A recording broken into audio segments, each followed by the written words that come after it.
भारत ने पहलगाम आतंकी हमले का दिया मुंहतोड़ जवाब। ऑपरेशन सिंदूर के तहत बदला पाकिस्तान और पीओके के 9 आतंकी ठिकानों पर एयर स्ट्राइक। पहलगाम में आतंकी हमले का भारत ने दिया जवाब। भारत और पाकिस्तान के बीच तनाव, गृह मंत्रालय ने वॉर मॉक ड्रिल कराने का दिया निर्देश।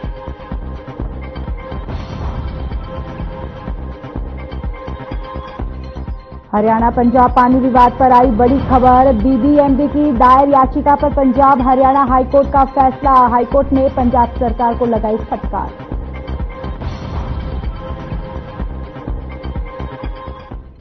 और भारतीय सेना की ओर से आतंकवाद के खिलाफ प्रहार। ऑपरेशन सिंदूर पर लोगों ने खुशी जाहिर की। महेंद्रगढ़ में पटाखे बजाकर सेना का आभार जताया।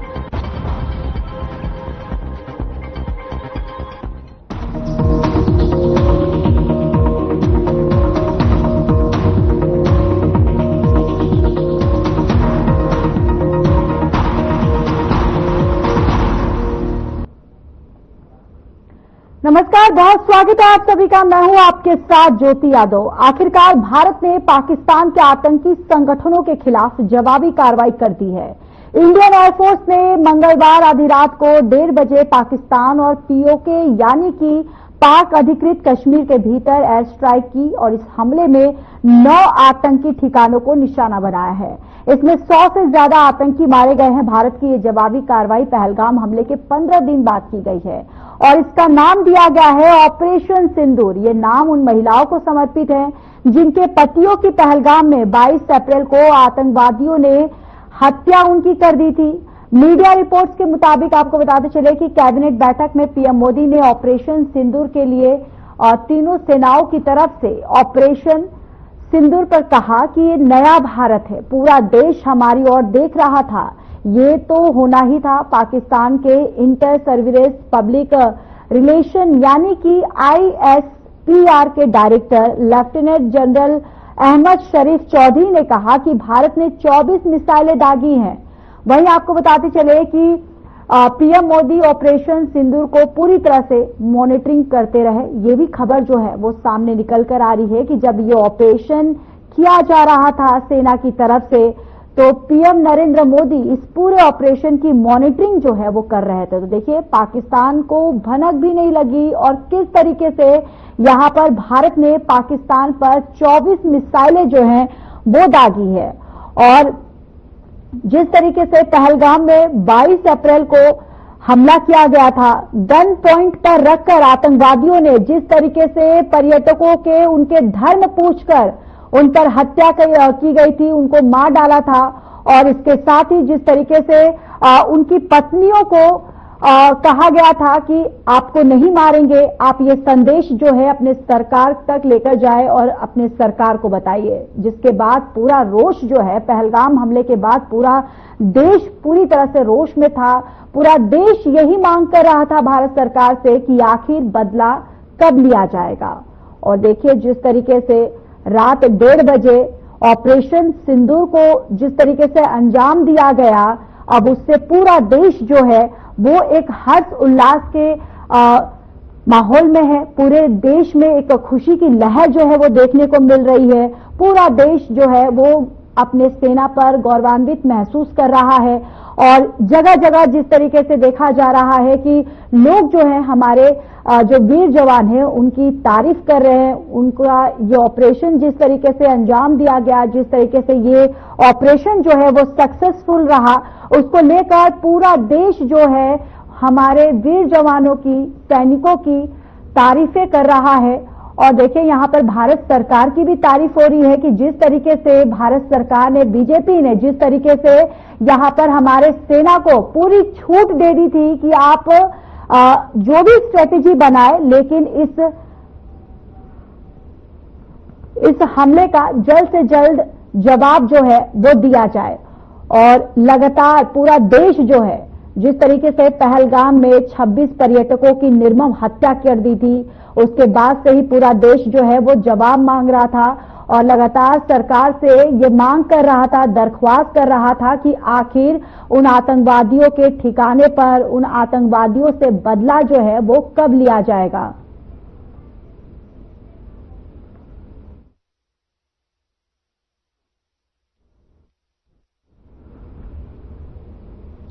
तो इसी खबर पर चर्चा करने के लिए हमारे साथ जयचंद कनवर भी जुड़ चुके हैं, रक्षा विशेषज्ञ है, और हमारे संवाददाता मोनू पंचाल भी हमारे साथ जुड़ चुके हैं। सबसे पहले जयचंद सर, आपके पास आते हुए बहुत बहुत स्वागत है हर खबर पर। और सबसे पहले आपके पास आते हुए देखिए, जिस तरीके से इस पूरे ऑपरेशन को अंजाम दिया गया था, और अब क्या लगता है कि पाकिस्तान की तरफ से क्या इसका प्रतिशोध जो है वो होगा? क्या पाकिस्तान की तरफ से भी अटैक जो है वो किया जाएगा?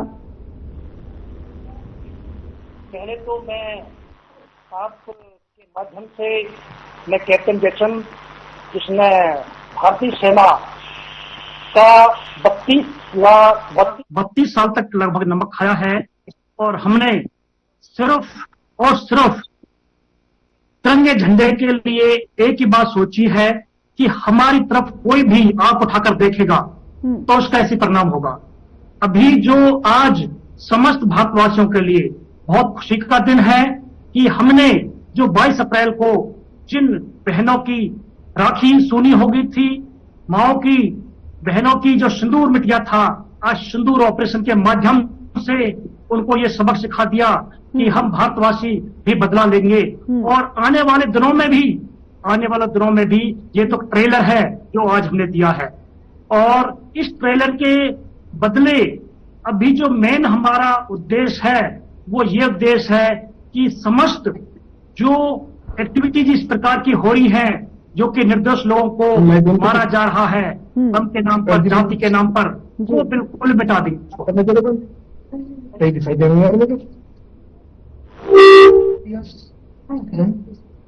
दिखाइए बिल्कुल।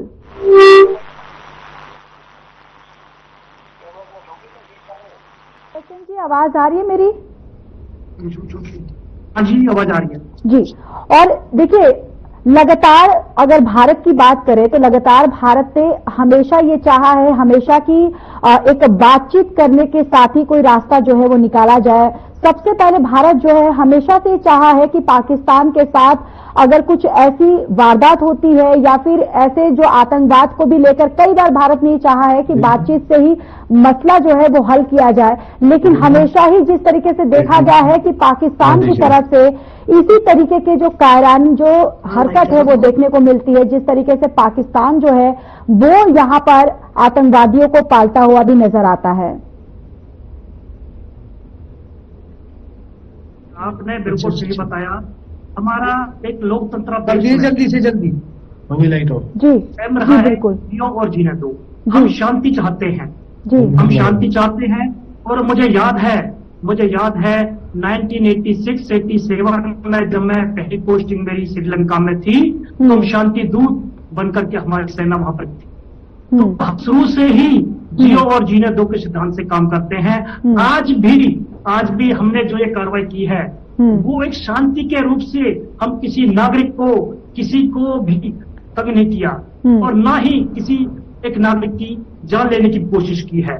लेकिन हम शांति तब तक ही कायम रख सकते हैं जब तक कि हमारे ऊपर कोई इस प्रकार की एक्टिविटी ना हो, जैसे कि पहलगाम में हुआ, पुलवामा में हुआ, और भी बहुत सारा। यदि हम पूरा रिकॉर्ड लगा के देखूं तो मुझे 2 घंटे लग जाएंगे। मैं आपको पूरा बता दूंगा कि कहाँ हमारी शांति का उल्लंघन हुआ, लेकिन वो हमारी शांति की परीक्षा कब तक दुश्मन लेता रहेगा, ये हमसे असहनीय है। और हम यह भी चाहेंगे कि हमारी सरकार ने, मोदी जी ने शांति के लिए बहुत कोशिश किया, लेकिन जब सिरसों पर पानी आ गया तो आपको पता है कि भारतीय सेना हमेशा ही विश्व की सेनाओं में से एक अच्छा और एक मजबूत और टेक्नोलॉजी के साथ भी और गुप्त सूचनाओं के साथ भी बहुत सारे हमारे पास के वो है कि हम दुश्मन को धो चटा देंगे। बिल्कुल। और इस बार का जिस तरीके से ये ऑपरेशन दिया गया है, तो इस बार का ये ऑपरेशन भी काफी अलग कहा जा रहा है, क्योंकि 1971 के बाद इस तरीके का भारत के द्वारा ये ऑपरेशन जो है वो किया गया है कि इस बार भारत जो है वो पाकिस्तान के अंदर घुसकर ये ऑपरेशन को सफल किया गया है। तो क्या अब यही मैं आपसे जानना चाहती हूँ कि क्या अब पाकिस्तान की तरफ से भी कोई ऐसा अटैक जो है वो हो सकता है? देखिए, वो शांत नहीं बैठेगा। वो शांत नहीं बैठेगा और वो शुरू से ही हमारी एलओसी पर फायरिंग करता रहता था, फायरिंग करता रह रहा है। लेकिन यदि वो अंदर घुसने की सोचेगा भी तो हम उसके लिए तैयार है। आपको बता देना चाहता हूं, अपनी वाणी के माध्यम से सिर्फ सेना ही नहीं, हमारा पूरा भारत देश, पूरा भारतीय नागरिक आज इससे लड़ने के लिए तैयार है। हमारी मॉक ड्रिल आज पूरे देश में की गई, किस लिए की गई है कि हम पूरा एकता के सूत्र में बंधा हुआ है पूरा देश, पूरा भारतीय नागरिक, और जिसको भी एक हिंदुस्तान में रहने का अधिकार है और रह रहा है, वो अपना कर्तव्य निभाएगा और दुश्मन के दांत खट्टे करेगा, चाहे वो हमारे पास कुछ भी करे। और हमारी सेना इतनी कमजोर नहीं है, अभी तो सिर्फ एक एयरफोर्स का है, अभी नेवी और आर्मी का तो देखा ही नहीं है क्या होना है। बिल्कुल। और जिस तरीके से खबर सामने आ रही है कि इस ऑपरेशन में अगर तीनों थल के जो सेना है, तीनों थल के ही सेना का ये पूरी प्लानिंग है, ये पूरी स्ट्रेटेजी है। हाँ जी, हमारे कुछ ऑपरेशन होते बहुत सीक्रेट होते हैं, टॉप सीक्रेट होते हैं, और उसी के माध्यम पे आज 14 दिनों बाद आप क्या सोचते होंगे कि 14 दिनों बाद पूरी प्लानिंग के साथ ही ये हमारी सेना ने कार्रवाई की है। बिल्कुल ठीक है, आप बने रहिए, मैं लौटूंगी आपके पास। हमारे साथ हमारे संवाददाता मोनू पंचाल भी जुड़े हुए हैं। मोनू, आपके पास आते हुए देखिए, लगातार अब इस हमले के बाद, इस अटैक के बाद अब कहीं ना कहीं कयास ये भी लगाए जा रहे हैं कि पाकिस्तान जो है वो भी अब अपनी तरफ से अटैक जो है वो करेगा। तो अगर ऐसी स्थिति जो है वो बनती है, जिसको लेकर हमने देखा कि कल अलग अलग जिलों में मॉक ड्रिल जो है वो की गई, गृह मंत्रालय की तरफ से बैठक की गई और बैठक में ये बोला गया कि मॉक ड्रिल जो है वो की जाए, और आज आप जहां हैं वहां पर मॉक ड्रिल को लेकर क्या स्थिति बनी है और क्या कुछ वहां पर मॉक ड्रिल को लेकर जानकारी है? ज्योति, देखिए, दिन में जो है वो मॉक ड्रिल रहा और उसके साथ ही जो है आज ब्लैक डे जो है वो बनाया गया, क्योंकि जिस तरीके से अगर कहीं जो है युद्ध छिड़ता है तो उसको लेकर के किस तरीके से आपदा से निपटा जाएगा, तो उसको लेकर के पूरी तरीके से तमाम यहाँ पर एक टेस्ट जो है वो भारत ने यहाँ पर अपने देशवासियों के साथ मिलकर के कहा, देखा गया कि कितने जो है देशवासी अपना जो है समर्थन दे सकते हैं, कितना जो है वो आपदा से निपटने के लिए कितने तैयार है। क्योंकि आज मॉक ड्रिल हुआ और मॉक ड्रिल के चलते जो है तमाम तरीके के अधिकारी जो है वो मौजूद रहे, चाहे वो दमकल की बात की जाए, चाहे वो डॉक्टरों की बात की जाए, चाहे वो तमाम तरीके पुलिस की बात की जाए, पैरामिलिट्री की बात की जाए, तो तमाम तरीके से जिस तरीके से पहले कई बिल्डिंग से एक जो ट्रेनिंग है वो यहाँ पर देखी गई, और उसके साथ ही आज ब्लैक डे भी मनाया गया। आज ब्लैक डे का भी जो है वो काफी असर देखने को मिला, क्योंकि 10 मिनट के लिए जो है वो ब्लैक डे बनाने की बात यहाँ पर कही, और उसका असर भी जो है वो कहीं ना कहीं देखने को मिला, क्योंकि लाइटें जो है वो कट कर दी गई और उसके साथ ही सभी ने जो है अपने अपने घरों की लाइटें जो है वो पूरी तरीके से बंद कर दी गई। अभी भी मैं जो है ऊंचाइयों पर जो है तीसरी मंजिल पर खड़ा हुआ, वहां पर भी पूरी तरीके से असर देखा जा सकता है कि काफी जो है वो असर यहाँ पर देखने को मिल रहा है। तमाम लोगों ने जो है वो लाइटें यहाँ पर जो है वो बंद कर दी गई है और असर जो है वो काफी दिखाई दिया, लेकिन पूरी तरीके से जो है वो 10 मिनट हो चुके हैं और पूरी अब लाइट जो है वो कहीं ना कहीं अब आ चुकी है। तो इसको लेकर के लोग जो है वो सतर्क नजर आए और कहीं ना कहीं जो सरकार का जो फैसला है, जिस तरीके से उन्होंने 10 मिनट के लिए ब्लैक डे बनाने की बात कही, तो वो ब्लैक डे का असर यहाँ पर देखने को मिला। लेकिन कहीं ना कहीं पाकिस्तान में बौखलाहट जरूर है कि जिस तरीके से भारत ने जो है भीतर घुस करके जिस तरीके से हमला किया, जो आतंकवादियों के ठिकानों को जो धराशायी कर दिया, और उसके साथ ही कई बार जो सूचना भी मिली है कि कई आतंकियों की मरने की जो है वो सूचना भी यहाँ पर बताई जा रही है। तो तमाम तरीके से कहीं ना कहीं पाकिस्तान में बौखलाहट भी है, तो दूसरी तरफ जो है भारत में जो है खुशी की लहर है, क्योंकि ऑपरेशन सिंदूर का नाम जो दिया गया है, तो कहीं ना कहीं वो पूरी तरीके से लोग जो है खुश होते हुए नजर आ रहे कि भारत ने जो है अपने मकसद में कामयाब रहा, आतंकियों को ढेर किया, उनके ठिकानों को जो है धराशायी कर दिया और पूरी तरीके से पूरी आपदा से साथ, और कहीं ना कहीं युद्ध के लिए अगर पूरी तरीके से भारत तैयार है कि आखिर युद्ध होता है तो वो पूरी तरीके से तैयार यहाँ पर नजर आ रहे हैं। जी बिल्कुल ठीक है, बने रहिए मोनू, मैं लौटूंगी। जयचंद सर, आपके पास आते हुए देखिए, आपने 32 साल दिए हैं, तो मैं आपसे ये जानना चाहूंगी कि जिस तरीके से जब 22 अप्रैल को ये पहलगाम का अटैक हुआ और उसके बाद पूरे देश में एक रोष जो है वो देखने को मिला और लगातार पूरा देश जो है वो चाह रहा था कि आखिर कब इसका बदला जो है वो लिया जाए, और पूरे देश को ये भी लग रहा था कि कहीं ना कहीं बदला लेने में काफी देर हुआ है। तो क्या मैं आपसे जानना चाहती हूँ कि जब ऐसे अटैक होते हैं, ऐसे आतंकवादी जो हमले होते हैं, उसको लेकर क्या कुछ रणनीतियां जो है वो बनती है, या फिर वो रणनीतियां एग्जीक्यूट करने में कितना वक्त लग जाता है? हाँ जी, आपने बिल्कुल सही पॉइंट पूछा। कोई भी सीक्रेट प्लानिंग जो होती है जो सेना की, वो सॉरी हम किसी को शेयर नहीं करते। जिसको शेयर करनी चाहिए उसी को शेयर किया जाता है। मुझे पता है कि पूरे देश में 14 दिन हर लोगों के दिल में ये थी कि बदला क्यों नहीं लिया जा रहा, बदला क्यों नहीं लिया जा रहा। अभी मैं आपको ये बताने चाहता हूं कि आपने वक्त बोला था शांति, हम शांति के दूत हैं और शांति के दूत ही रहेंगे। लेकिन जब मोदी सरकार ने पूरी कोशिश कर ली थी, अभी हमने भी जो अटैक किया है, जो सिंदूर ऑपरेशन सक्सेस किया है, इसका एक छोटा सा उदाहरण दे देता हूं कि सियालकोट में सरजाल कैंप है। मार्च 25 को जो 4 पुलिसकर्मी मारे गए थे, उनकी प्लानिंग यहीं पर हुई थी। पठानकोट में बेस कैंप की योजना यही बनी थी। मुरिद के में एक मरकज तैयब कैंप है, तो 2018 की जो मुंबई हमले की ट्रेनिंग यहाँ पर दी गई, जिसमें अजमल कसाब और डेविड हेडली को भी यहाँ पर तैयार किया गया था। बहावलपुर के मकरम सुबहान अल्लाह जैसे मोहम्मद का हेडक्वार्टर यहीं पर है, जिसको हमने ध्वस्त किया गया। तो हमारी कोशिश यही है कि हम सिर्फ ISI के एजेंट को ही या उनके जो उग्रवादी के कैंप हैं उनको ध्वस्त कर रहे हैं। बिल्कुल, इसको नुकसान पहुंचाने के पक्ष में हिंदुस्तान की फौज नहीं है और नहीं रहेगी। बिल्कुल। और देखिए 1993 में जब मुंबई में बम ब्लास्ट हुआ, उसके बाद ही हमारी जो एजेंसी है उनको पता चला कि पहली बार ऐसा हुआ कि जब सामने आया कि पाकिस्तान में इन आतंकवादियों को ट्रेनिंग दी जाती है और ट्रेनिंग देने के बाद भारत में भेजा जाता है कि इस तरीके के आतंकवादी हमले को वो इस वारदात को यहाँ पर पूरा करे।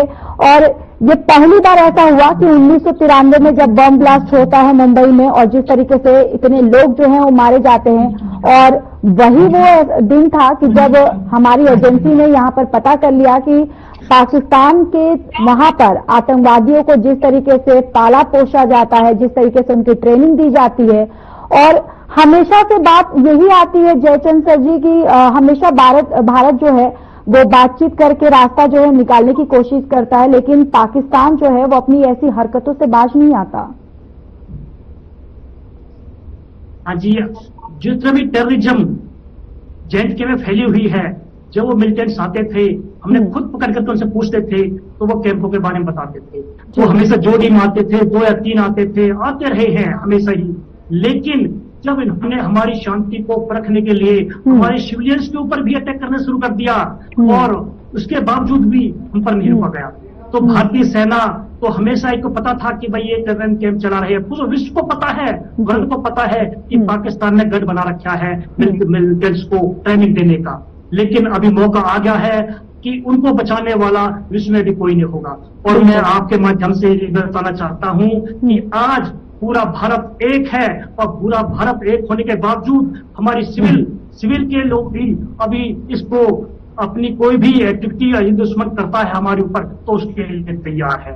और एक बात मैं भूतपूर्व सैनिक होने के नाते और बताना चाहता हूं कि हम जितने भी सैनिक रिटायरमेंट होने के बाद में भारत देश में हैं, आज उनके अंदर भी वो क्वालिटी है कि वो सिविल डिफेंस में आकर के काम करेंगे और अपने देश का की एकता को बनाए रखेंगे, कामयाब होंगे। और जरूरत पड़ी तो हम JNK में जाकर के भी उनको धूल चटा देंगे। बिल्कुल। और वही देखिए, अगर पूरे देशों की तरफ से देखा जाए तो फिलहाल अभी कोई प्रतिक्रिया जो है नहीं आ रही है, क्योंकि पाकिस्तान को कहीं ना कहीं उम्मीद थी कि चाइना जो है उसका साथ देगा, चाइना इस ऑपरेशन की कहीं ना कहीं निंदा करेगा, लेकिन चाइना की तरफ से भी कोई बयान जो है वो नहीं आया। तो क्या इसको माना जाए कि जो हमारे भारत की जो विदेश कूटनीति है इसकी सफलता ही है? हाँ, बिल्कुल सफलता है। अभी यूनाइटेड स्टेट के जो महासचिव है एंटोनियो गुटेरेस, उन्होंने भी संयम से काम लेने के लिए बोला है। और देखो, अनीति का साथ कोई नहीं देता है, सत्य का साथ हमेशा सब देते हैं। ठीक है, ये बात ये यूनिवर्सल ट्रूथ है, यूनिवर्सल ट्रूथ है और रहेगी। क्यों? दुश्मन का साथ वो ही देता है जो कि खुद भी गलत होता है। और हमें भरोसा है, हम सबके साथ नेतृत्व व्यवहार करना चाहते हैं। मोदी जी हमेशा घूमते रहते हैं अपने किस लिए, शांति के लिए, कि विश्व शांति का दूत बन के सभी के पास ये संदेश भेजता है कि जियो और जीने दो, तरक्की करो। आज भारत देश कहां पहुंच गया है, टेक्नोलॉजी कहां से कहां पहुंच गई है, इसका कारण क्या है कि हमारी सोच समय हमेशा जियो और जीने दो के सिद्धांत पर ही है। और आज खुशी है कि आज सिंदूर के माध्यम से हमने उन बहनों का बदला ले लिया है जिनके सिंदूर मिट गए हैं और जिन्होंने निर्दोष को मारा है। बिल्कुल। मोनू, आपके पास आते हुए देखिए, जब भी अभी जो हालात जो बने हैं तो कहीं ना कहीं पूरी उम्मीद जो जताई जा रही है कि पाकिस्तान की तरफ से भी अटैक जो है वो किया जाएगा। और जिस तरीके से आपने बताया कि वहां पर मॉक ड्रिल को लेकर कैसी तैयारियां जो है वो की जा रही हैं, कैसी तैयारियां चल रही हैं, ब्लैकआउट को लेकर आपने जानकारी दी, लेकिन मैं जानना चाहूंगी कि वहां पर क्या छात्रों को लेकर उनको किस तरीके से मॉक ड्रिल वहां पर दी जा रही है, किस तरीके से उनको प्रशिक्षण जो है वो दिया जा रहा है कि अगर ऐसी आपातकालीन जो स्थिति अगर बनती है तो जो छात्र जो है वो अपने आप को किस तरीके से बचा सके। ज्योति, देखिए आज जो है फरीदाबाद के साथ साथ उन तमाम कई राज्यों में और कई हरियाणा के जिलों में जो है आज जो है वो जो पूरी तरीके से यहाँ पर एक रिएक्शन यहाँ पर पूरी तरीके से किया गया है। जिस तरह मॉक ड्रिल जो है यहाँ पर चलाया गया, डीसी मौजूद रहे, फरीदाबाद के पुलिस कमिश्नर है वो मौजूद रहे, दमकल के जो अधिकारी है वो मौजूद रहे। तो यहाँ पर एक ट्रेनिंग भी दी गई। 12 मंजिला जो है यहाँ पर मंजिल इमारत बनी हुई, उस पर किस तरीके से अगर कोई आपदा इस तरीके की कोई जो घटना घटती है या लड़ाई होती है तो उसको लेकर के स्टूडेंटों को किस तरीके से वहां से दमकल के जो कर्मचारी हैं वो किस तरीके से वहां से निकालेंगे, या उनको उसके साथ साथ यहाँ पर एक सलाह भी दी गई है जो थी अगर इस तरीके से कोई अपनी घटना घटती है तो इस तरीके से क्या युद्ध होता है। और उसके साथ साथ ब्लैक डे में ये भी बताया गया कि जिस तरीके की घटना घटती है तो वो अपने घरों की लाइटें बंद कर दें, इलेक्ट्रॉनिक चीजें को न जलाएं और खिड़कियों से दूर रहें। अगर किसी तरीके की कोई बात होती है तो रोड पर जो है वो अपनी बाइक की लाइट जो है बंद करके एक साइड में खड़े हो जाएं। तो तमाम तरीके की सलाहें भी जो है वो यहाँ पर दी गई है। और कैंडल का सबसे ज्यादा उपयोग करें, इंटरनेट से ज्यादा दूर रहे और जो अफवाहें है वो यहाँ पर ना फैलाएं। तो इसको लेकर के भी यहाँ पर एक संदेश भी यहाँ पर दिया गया। और उसके साथ साथ अगर किसी तरीके से आप ये चीजें घटना घटती है तो उससे बचाव के लिए क्या क्या करना चाहिए उसको लेकर के भी यहाँ पर ट्रेनिंग भी दी गई है। और जिस तरीके से देखा जाए तो अभी जो है भारत ने जिस तरीके से पाकिस्तान को जवाब दिया है तो कहीं जो है पूरी तरीके से वह भारत बिल्कुल जो है पूरी तरीके से सतर्क है यहाँ पर। अगर पाकिस्तान अगर अपनी तरफ से कोई घटना घटाता है तो उसको लेकर के भी पूरी तरीके से यहाँ पर भारतवासी जो है वो पूरी तरीके से मुस्तैद यहाँ पर नजर आ रहे हैं। और उसके साथ साथ पाकिस्तान को कई बार जो है वो धूल चटाई गई है, तो इसको लेकर के भी भारत अभी पीछे नहीं है। भारत पूरी तरीके से मुस्तैद यहाँ पर नजर आ रहा है और कहीं ना कहीं अब की बार भी जो है वो पाकिस्तान को धूल चटाने के लिए पूरी तरीके से यहाँ पर तैयार नजर आ रही है। ज्योति, बिल्कुल मोनू, जिस तरीके से आप बता रहे हैं कि भारत जो है वो पूरी तरह से यहाँ पर तैयार है पाकिस्तान को धूल चटाने के लिए और पाकिस्तान को फिर से यहाँ पर सबक सिखाने के लिए भारत की तरफ से लगातार यहाँ पर मॉक ड्रिल की जा रही है। और जो सीमावर्ती क्षेत्र है वहां पर पूरी तरह से जो वहां के राज्य सरकार है उनकी तरफ से भी गाइडलाइन जो है वो जारी की जा रही है, उनको अलर्ट मोड पर रखा जा रहा है। जयचंद सर जी, फिर से आपके पास आते हुए देखिए, हमने अक्सर देखा है इससे पहले भी जब हमने पाकिस्तान पर एयर स्ट्राइक किया है तो उसके 2 दिन बाद ही पाकिस्तान ने भी भारत पर एयर स्ट्राइक करने की कोशिश की है। तो यहाँ पर साफ यहाँ पर नजर आता है कि जरूर पाकिस्तान जो है इसको तुरंत यहाँ पर फिर से भारत पर भी अटैक करेगा। हाँ, बिल्कुल सही बोला जी आपने। और अभी आपको मैं ये बता देना चाहता हूँ कि मोनू पंचाल जी ने जैसे बोला है कि अभी तक तो सेना अलर्ट भी थी, लेकिन अब तो हमारे साथ हमारे भाई जो सिविल में रह रहे हैं जिन्होंने मॉक ड्रिल की है उनका हमारे लिए हौसला और देशभक्ति काफी है। अभी जितने भी सैनिक हम तैयार हैं, जिस प्रकार 14 दिनों बाद हमने बदला लिया, हमने 14 दिनों बाद बदला लिया है। अभी आपको पता होनी चाहिए कि हम उसकी पहले से तैयारी करके रख रहे हैं कि हमारे ऊपर यदि कुछ इस प्रकार की कार्रवाई होगी तो उसको हम दूसरे दुगने प्रकार उसने जिसे कहते दुगनी अपनी सैनिक शक्ति के साथ में तैयार है उसे लड़ने के लिए। और हमको भरोसा है कि उसको पता है कि हिंदुस्तान, भारत की सेना अभी कितनी महान हो गई है, कितनी टेक्नोलॉजी हो गई है। जी। यदि उन्होंने शुरू भी कर दिया ना, तो हम्म। कहता हूं कि मैप के ऊपर से भी निगाह बढ़ जाएगा। और बिल्कुल। जिसको हमने लोसी बोलते ना, वो कहीं ऐसा ना हो जाए कि एक जिम्मेदार बोलता है। बिल्कुल बिल्कुल, जिस तरीके से आप बता रहे हैं कि ये नया भारत है और ये झुकता नहीं है, ये घर में घुसकर मारता है, और जिस तरीके से इस ऑपरेशन को अंजाम दिया गया है पूरी तरह से भारत ने यहां पर बता दिया है। जयचंद सर जी, बहुत बहुत धन्यवाद इस चर्चा में जुड़ने के लिए, अपना कीमती समय हमें देने के लिए। मोनू पंचाल, आपका भी बहुत बहुत धन्यवाद। फिलहाल इस बुलेटिन में इतना ही। बाकी देश और दुनिया की तमाम बड़ी खबरों के लिए जुड़े रहिए हमारे साथ। नमस्कार।